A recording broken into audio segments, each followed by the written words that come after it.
ગરમ કરવા માટે આપણે ચકલો ચાલુ કરીએ અને પછી હું થાકી પાકીને ઘેર જાઉં અને હાથ ધોઉં અને જો હાથ ચકલી નીચે નાખું ઓ બાપા રે શું થાય કેમ એમ થાય ક્યાંથી કરંટ આવ્યો પણ કે કરંટ મને શેમાંથી આવ્યો ગીઝરનો તો અડ્યો જ નહીં હું પાણી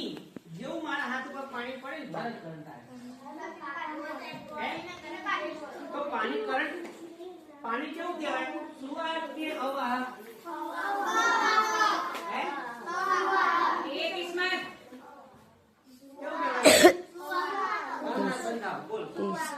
પાણી કેવું કહેવાય સુવાહક કહેવાય પાણી અડે ને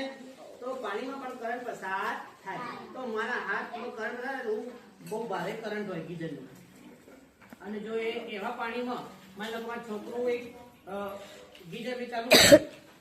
અને ગીઝર ચાલુ કરે પછી બરાબર મારા છોકરા મોટું ડોલ કે ના આપણે પેલું ડોલ ના હોય ટોકર તો ટોકરમાં પાણી કાઢી અને પાણીમાં બેઠ્યો ટોકરમાં બેઠ્યો અને ચકલી ચાલુ કરી ચકલી નીચે જેવું ચકલી ચાલુ કરે એવું બધા ઉપર પાણી જેવું નાખે તરત કરંટ આવે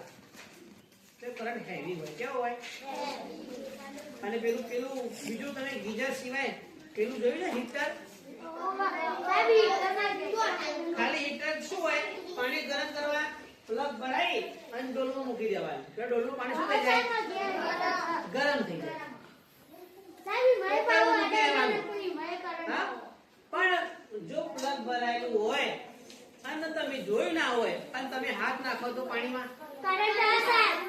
કરંટ આવે ખતરનાક કરંટ આવે માણસ મરી જાય છોકરો કે ગમે તે મરી જાય એવો કરંટ હોય તો એ બધી વસ્તુઓ ચેક કરવા માટે કરંટ આવે છે કે નહીં એ શું વપરાય છે ટેસ્ટર અને આમ નાખીને ચેક કરાય ત્યાં નાખજો ઓય જુઓ આ નાખ્યું નહીં ચલો વ્યવસ્થિત કરો પેલા ઉભું રહેવાનું નથી કોઈ